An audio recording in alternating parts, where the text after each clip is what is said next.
how different the market is, comparing it to the American market for real estate developers?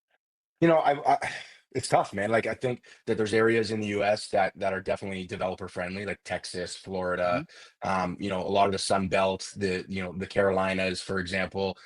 Basically anywhere that is a red state is kind of like a friendly development. I think that we would have to say that on in Canada, with the exception of Alberta and maybe Saskatchewan, is very similar to New York, where you can get closer to Manhattan, where that's kind of where our acquisition prices are for Mhm. land, and the timing of approvals is probably relatively the same. People. I have conversations with developers in the South, and they're like, "Yeah, we have approvals and permits and shovel ready within a year."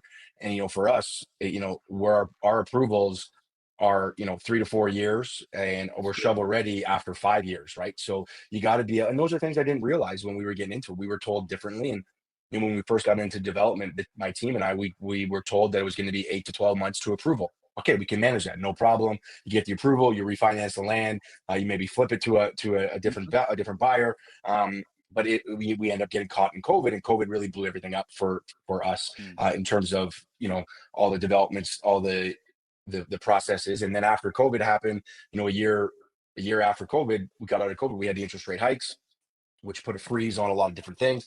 And then in our municipality, we had a cyber attack, which really, really held a lot of different things, and still difficulties navigating that.